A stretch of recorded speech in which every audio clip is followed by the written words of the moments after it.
Elden Ring, created by the famous From Software, is a spiritual successor to the legendary Dark Souls franchise. It had its full release during February 2022 and racked up an impressive reception from critics and fans alike. Per Soulsborne tradition, you play as an anonymous warrior that slowly becomes stronger through strife. Your first hour of gameplay might prove too difficult to take down 3 lowly knights, but by the end, you're running circles around the toughest enemies.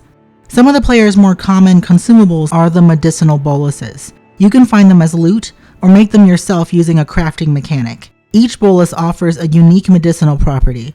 None of them can heal your actual health. Instead, they reduce and remove status debuffs like bleed or frostbite. Today, we're going to be making real-life boluses using ingredients based off of Elden Ring's lore and setting. Compared to Dark Souls, Elden Ring's script is less heavy on the riddles. Characters are a little more prone to just saying what the deal is instead of using flowery synonyms. Even the player character is more chatty, though we never hear ourselves verbally. That, plus the ever-present lore and item descriptions, means it's a bit easier to get the gist of the plot and world. But it doesn't guarantee truths. Characters can be explicitly lying to us, or wrong in their assumptions. And there's many mysteries that no one has answers for. Where did the Scarlet Rock come from? Who was the Glow-Eyed Queen? Why did Marika shatter the Elden Ring? Being besotted with unanswered questions is something familiar to all From Software fans, even if Elden Ring is overall a teeny less riddly. It means we're running on a lot of assumptions, educated guesses, and headcanons when it comes to recreating these boluses. I aim for replicating not just the appearance of the finished food, but translating fantastical ingredients into their real-world counterpart. That's the fun of it. What's the point of making a typical meat stew just to call it Geralt's Witcher fuel? Taking a close look at the boluses and the recipes needed to make them in-game, we know that they consist of a base of rolled up cave moss balls, a resource called herba, plus one other unique ingredient to give them individual properties. The more serious inflictions require rare ingredients. Boluses in real life refer to any discrete amount of compounded medicine, capsules, tablets, inhalers, etc. So the in-game boluses are probably meant to be smaller sized, at the minimum something easy to ingest and not an entire mouthful of grass. Replicating rolled up moss was near impossible. First idea came to mind was kelp, specifically variants of edible seaweeds like hijiki that are thin, often dried and spiced. There do exist seaweed ball dishes, but the variety of kelp needed to make these are not available where I live, and likely not available to many of you either. Not only that, but it'd be very difficult to change the color of each kelp ball from its original dark green. So I'm going off the rails of authenticity a bit in order to make boluses that are tasty, authentic in both ingredients and appearance, and consist of ingredients anyone can find. Mini fried donut balls. Bear with me, a donut mixture allows us to color it freely, include a variety of infusions right within the actual bolus, and it'll actually taste good. For each of the 7 different boluses, we're going to be using 3 different ingredients that reflect what each one is meant to do. Elden Ring's boluses consist of merely 3 ingredients. The formula of moss plus herba plus dragonfly head equals a poison cure is almost certainly a gameplay convenience and not actually reflective of the world building, telling us that smashing those 3 things together will immediately dispel a neurotoxin. We're going to source all our ingredients as if we could procure them ourselves in the world of Elden Ring, which doesn't take place in a real-life location of course, but the lands between are canonically inspired by ancient Norse culture and mythology. So everything we use needs to be native to Scandinavia with few exceptions. No tomatoes, vanilla, chili peppers, potatoes, but plenty of wheat, carrots, grapes, etc. The intentional limiting of fantasy ingredients based off of real-life globalization can be inspiring rather than limiting, leaving a writer to conceptualize how a nomadic merchant might import exotic ginger from the land of reeds, or how none of the demigods have ever heard of coffee in their lives. We're also going to have to date Elden Ring to get the gist of our ingredient timeline, which is an exercise in futility honestly, because it's a high fantasy universe. This is the same with all previous From Software games with the odd exception of Sekiro, which canonically takes place in an actual time and place, complete with accurate clothing, architecture, and technology. The plate armor days stretch from before the Bronze Age up to after the colonial era. The bulbous cod pieces of the banished knights bring to mind Henry VIII's rule during the 16th century, while pulley elevators didn't exist until 100 years later. There's a mixing of ancient and new within the Elden Ring lore itself, such as Goddess Marika's bedroom filled with etched stone tablets and parchment made out of what looks like birch tree bark, as opposed to the modern perfect bound books that we see elsewhere.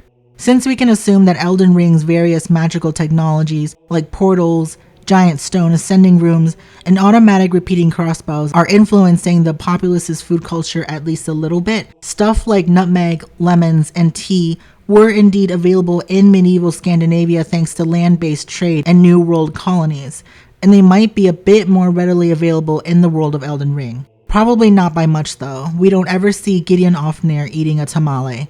So now we have enough info to nail down our donut dough base. Almond and spelt flour along with the wheat-based all-purpose to reflect the impure pre-GMO flour of medieval times. Buttermilk not only gives baked goods a lot of taste, but even today is an essential ingredient for Swedish donuts, and our secret ingredient, animal fats for the deep frying.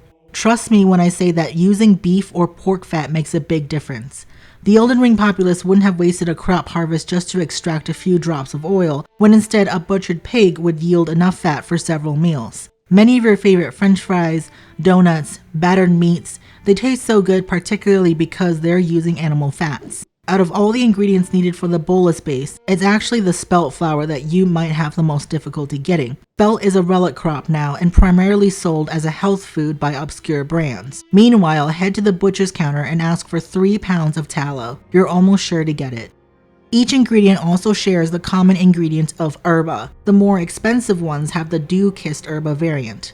All the description says is that it's a medicinal herb, aka this is in the game to serve as a catch-all medicinal ingredient resource. We're not going to use the same ingredients for the moss and herba in each bolus. That's going to make them taste all the same, and we're already kind of doing that by using a donut dough. Now that we've covered the basic donut recipe, we need to explore the various boluses and figure out their ingredient equivalents. This requires us to dig deep into Elden Ring's lore. Starting with the simpler, cheaper boluses, the neutralizing, staunching, Thawfrost, and stimulating boluses. They're used to cure poison, bleed, frostbite, and sleep, respectively. Their third unique ingredients are great dragonfly head, land octopus ovary, crab eggs, and slumbering eggs. The poison status is transferable through skin contact, air, and blood. Miranda flowers can sneeze a cloud of poison that'll build up your meter just by standing in it. Throwing a fetid pot will coat enemies, and you can coat weapons in grease. It looks like a catch-all status meant to represent venom, injected into the bloodstream, poison, which is consumed into organs like the stomach or lungs, and toxogen, something spread or sprayed across skin and mucus layers. Different real-life remedies will address each three, and the methods used to apply them will be different. If you get a rash from poison sumac, you don't eat aloe vera to treat it, and rubbing honey on your neck isn't going to help a sore throat. Since remedies in Elden Ring are always ingested, our ingredients are limited to what helps through eating and digesting the medicine. The term neutralize means you make something ineffective by applying the opposite effect, which would give us a clue about the poison status if it didn't encompass so many different types of harmful toxin. Tarragon, Dandelion, and Elderflower is what we're mixing into the neutralizing dough. All are Scandinavian heritage plants. None of them would be expensive nor rare, and you can easily forage all of them from the wild even today. All three help digestion, promote cell regeneration, and boast antibacterial properties. The hemorrhage status is a buildable insta-damage debuff, and it comes from weapons and spells, which makes sense, but also there's blood grease for your weapon that can give it a bleed ability it didn't previously have. Which doesn't make a lot of sense from a scientific standpoint, if you ask me. Weapons with the bleed ability are often serrated, meant to slash rather than pierce or crush. In real life, hitting the same spot 9 times isn't gonna suddenly make your opponent gush out 5 pints of blood upon the 10th hit. But there are natural real-life remedies to address blood loss and blood health concerns. We're gonna use sage, yarrow, and cherries, which all contain properties to help address LDL cholesterol, blood sugar levels, and inflammation. Yarrow in particular has a long history of being a common but popular spiritual medicinal herb all over Europe. I also intentionally chose cherries as the third ingredient because it can visually take the place of land octopus ovary, which says it's veined with human blood, and I wasn't brave enough to tell all of you to add pig or dog blood into your dough. Thawfrost boluses address the frostbite status, which deals insta damage on top of lowering damage absorption and stamina recovery. It only affects enemies that are still fleshy, so it's meant to be a topical affliction. It's tied very much with the magic lore of Elden Ring, with only magical aligned weapons being able to naturally inflict it, and all other ways requiring FP unless you're using a freezing pot. This status is pretty straightforward, but the problem is that treatment for frostbite isn't ever ingested. It might refer to hypothermia as well. Use Juniper Berry and Walnuts to help blood circulation, which has a big role in regulating body heat, and ginger will take the place of the crab egg ingredient, which apparently warms you from within with their deliciousness. Use fresh ginger along with ground to get the natural oils which provide that warmth. The last of the cheaper boluses are the stimulating boluses, used to negate the sleep status. It's a new addition to From Software games and is unique for not dealing any damage, but instead completely immobilizes the victim for various amounts of time. There are rare weapons, abilities, and enemies that can inflict this status, and all of them are associated with magic, so it's probably not a drug. It's also one of the 2 mind-based statuses, which means it's hard to tell whether an enemy is vulnerable to it. Living Pots and Godskin Apostles fall victim, but Dragons and Black Knife Assassins do not. Still, the idea of a bolus that can stimulate you from getting too sleepy is easy to conceptualize. Now, caffeine wasn't available to the medieval Nords, and we're still sticking to the cheaper ingredients for these statuses. So thyme, mint, and lemon are purely to give your mouth an oomph. To really give your donut a strong lemon flavor, use lemon extract, lemon juice, and lemon zest. Now come the 3 mysterious, terrifying, and most deadly statuses: Scarlet Rot, Madness, and Death. They're analogous to Toxic and Curse from Dark Souls and Frenzy from Bloodborne. In Elden Ring, these statuses are intricately related to the lore.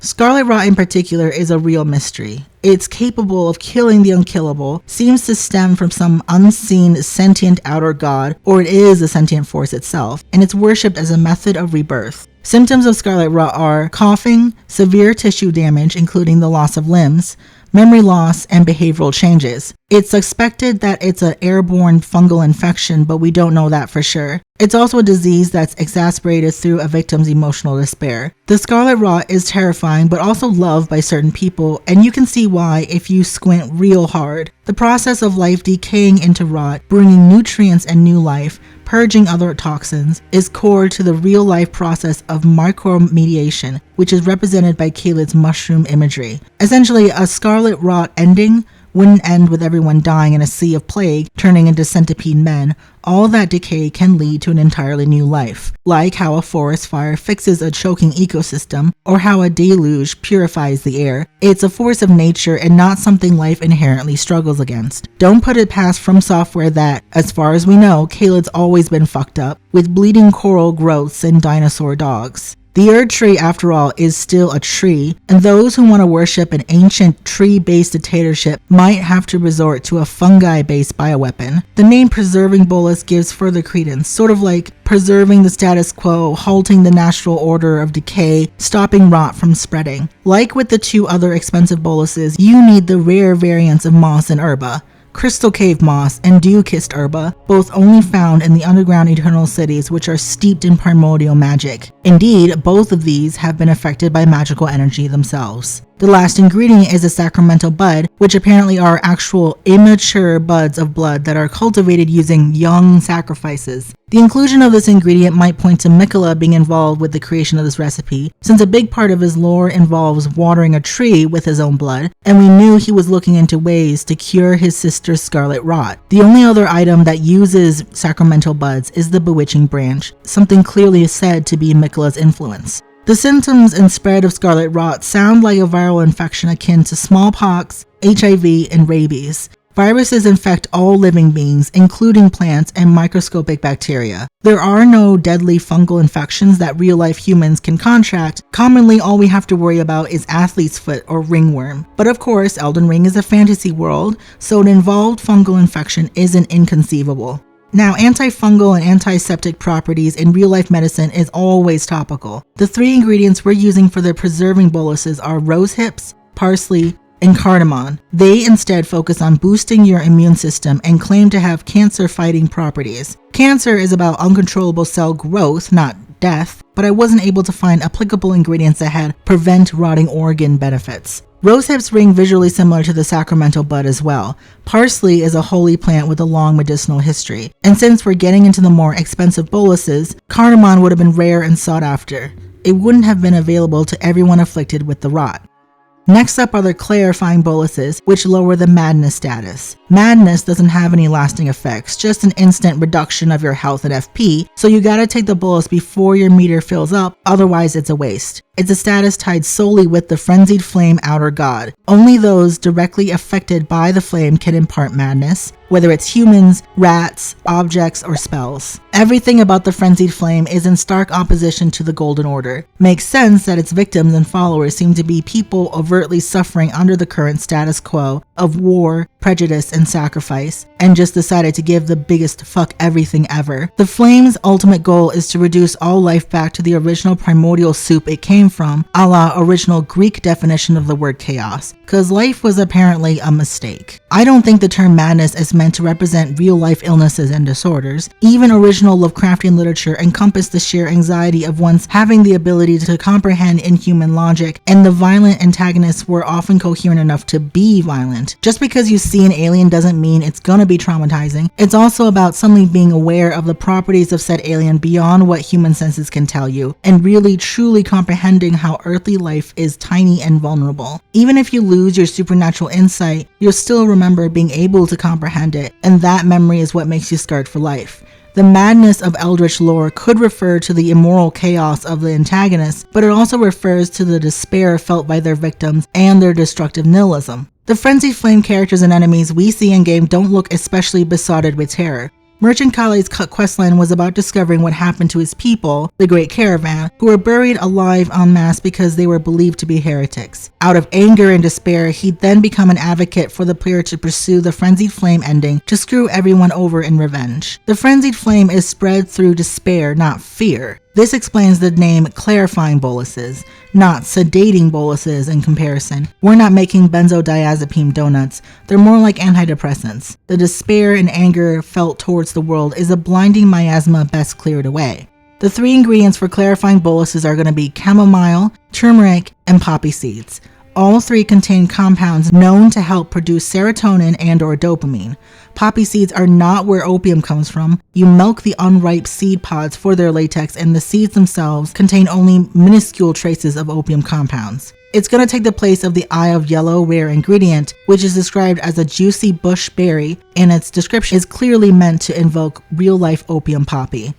Lastly, we need to make our rejuvenating boluses used to lower death blight buildup. Death blight is an insta-kill no matter your health.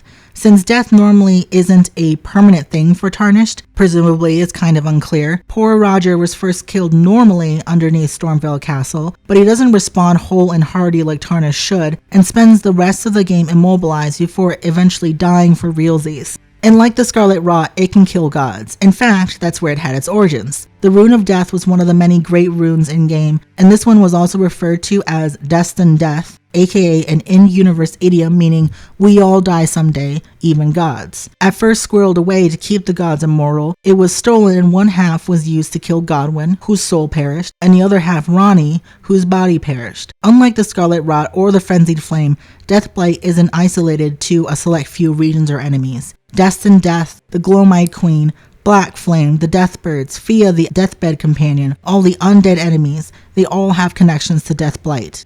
The reason why the player, Tarnished, has to worry about Deathblight at all is because of Godwyn's twisted corpse that's buried deep within the roots of the Erdtree. The going theory is that poor murdered Godwyn was buried there, but since the incomplete Rune of Death only managed to kill his soul and not his body, Godwyn's corpse is still alive the way a fertile seedbed is alive. Deathblight first came from his fertile body and spread its way through the Erdtree, finding its way all throughout the game if you know where to look. The player only has to worry about Deathblight from certain enemies and spells, almost all of which have connections to Godwyn's deadly influence. Chameleons have his dopey eyes, Worm Faces are Erdtree spirits fused with disturbed corpses, some crabs are embedded with his face, Lich Dragon Fortisax tried to defend his boyfriend for so long, he was cursed with Deathblight itself. Arguably the most expensive bolus, we're going to be using cloves, black cocoa powder, and kala namak salt. All contain antioxidants, which means they protect against oxidation, aka deterioration resulting from being exposed to oxygen. All of these ingredients would have been near impossible for some rando European to get their hands on.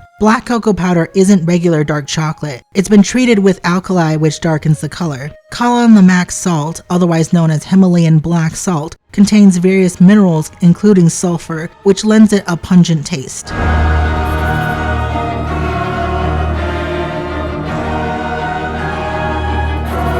Now that we've established our ingredient equivalents, it's time to start frying. For a batch of 30 boluses, with about 4 for each unique bolus, make your dough base using 1 cup of all-purpose flour, 2/3 cups of spelt flour, 1/3 a cup of almond flour, 1 cup buttermilk, 1 medium to large egg, 2 tablespoons honey, half a teaspoon of salt, 4.5 teaspoons of baking powder, 1/4 of a cup of butter, 3 cups of powdered sugar for dusting, and at least 4 ounces or 2 cups of beef or pork tallow for frying. For the neutralizing boluses, your 3 inclusions are 1 tablespoon dried tarragon, 1 teaspoon dried dandelion flour, half a teaspoon of dried elderflower, and green food coloring. Staunching boluses will have half a teaspoon of dried sage, 1 teaspoon of dried yarrow flowers or buds, around 10 cherry raisins or sliced fresh cherries, and dark red food coloring.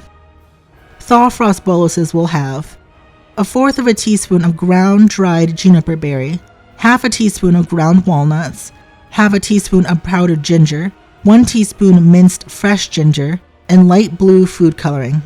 Stimulating boluses will have half a teaspoon of dried thyme, 1 teaspoon of dried mint, half a teaspoon of lemon zest, 1/4 of a teaspoon of lemon extract, and lilac food coloring. Preserving boluses will have 1 tablespoon milled or crushed dried rose hips, or about 10 fresh berries, half a teaspoon of dried parsley, half a teaspoon powdered cardamom, and pink food coloring.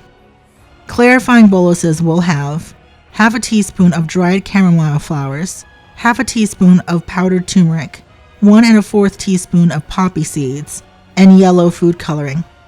And finally, rejuvenating boluses will have half a teaspoon of powdered cloves, 2 teaspoons of black cocoa powder, 1 teaspoon of milled volcanic salt, and black food coloring.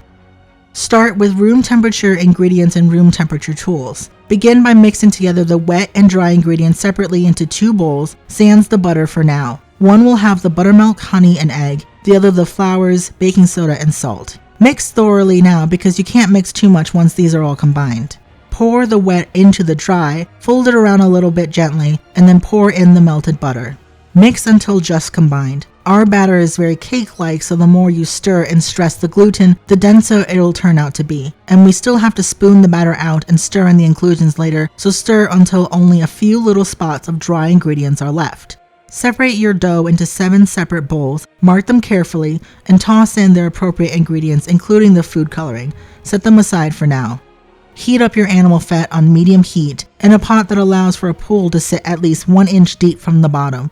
The fat is ready when it reaches 350 degrees Fahrenheit. Too high and it'll burn the outside of our boluses without cooking the center. As you wait for your tallow, prepare a colored dusting sugar for each bolus. Divide the powdered sugar into 7 separate plastic bags and carefully drop food coloring inside.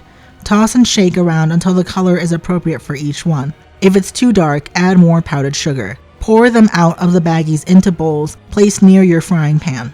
Now it's time to fry our boluses. They're going to be smaller than regular donut holes, so you can use a melon baller to approximate an orb about the size of a gumball. Test the oil first with 1 bolus, frying on both sides until it's golden brown, and then slicing it open to make sure it's been cooked all the way through. As you fry your bolus, take care not to mix them up, because they might look identical to each other when fresh out of the oil. Upon a bolus being fully cooked, immediately toss it in the colored powdered sugar until it's coated. After about 20 minutes, your boluses should be cooled down enough to eat, but still pleasantly warm. They can sit for roughly 3 days before going stale. Each bolus tastes wildly different from each other, some having a more typical dessert taste, while others can get pretty wild. What do you taste? Do you taste any sulfur in there? Yeah. That's the volcanic salt. So that's the craziest one out there. Oh, good. Thank you for joining this edition of Gamer Cooking Reciplore, and stay tuned for more in the future.